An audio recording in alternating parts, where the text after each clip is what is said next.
xilliga ugu fiican ay tahay inaad biyo cabtid waxaa waaye subax markaa hurdada kasoo kacay. biyahaas waxay hagaajinayaan waxa la yirahdo metabolismka dheefshiidka jirkaaga, qulqulka dhiigaaga, muxuu ahaa gubidda cuntada la gubaayo, diyaarinta enerjiga oo markino isticmaalka enerjiga, xubin walbo oo ay ugu horeyso maskaxda inay si qumaat u shaqeeyaan biyahaas jirkaaga baahan yihiin. waxaa kaloo ugu fiican subaxii jirkaaga isdiyaarin wuxuu galayaa oo shaqo ku qaban lahaa, maadaama aan dhahnay subaxii camal waaye ahamiyadiisana waxaa ka mid ah inay shaqo qabatid. waxaa fiican waxaa waaye subaxii markaa soo kacday 2 saacadood gudaheeda inaa quraac cuntid. macna quraacdaas noocay tahay quraac caafimaad leh oo borotiinna ku jiro, ukunta iyo waxyaabaha lamidka.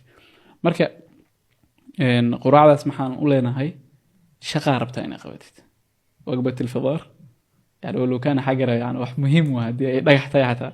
marka subaxii inaa ku bilowdid biyo waajibaadkii kadibna muxuu ahaa quraac qaadatid maalinkaaga marka enerjigaas ku soo gashid. marka ahmiyadda subaxii kaliya ee leedahay yani meel qaar bugaaga looga qoray macnaha kaliya morning ahmiyadda ee leedahay subax bas. marka iyo kuwa kale aad fara badan